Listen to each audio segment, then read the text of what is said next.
Pues nada, ¿te acuerdas de esta esquilla que le posaven a la vaca corna? Ja m'acordo, ja. Pues li posaven una esquilla a esta i esta era la que manava totes. Les altres totes les seguiven a esta. Quan anaven a la muntanya li posaven i quan tornaven a baixar li sacaven. I després, a l'hora que venien de sorri, pues ja per estos prats, com les estronxaven totes les canaules, pues ja els hi sacaven. I ja no... I nada, quan baixaven de la muntanya, pinxos prats, t'acordes?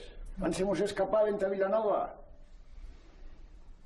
Que aquell viatge que les vas tindre que anar a buscar tu, que mos van ajuntar les de Vilanova. Mira que me'n van costar de passos i treballs. Però, vamos, anàvem fent. I després, quan feien la hierba, el que teníem que sofrir nosaltres, quan te picaves la dalla i a lo millor te salía un tabonero i acabava de picar otra vegada estrujada. Que barbaritat.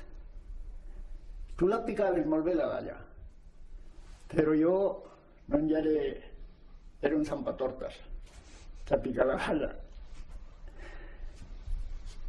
I després, mira, picaves la dalla, dallaves una estona, després, quan se descalzaba un poco la hierba, venga, a cargar el carro y a portar hierba. Y a lo mejor te pillaban dos conas d'aigua, la hierba tota banyada.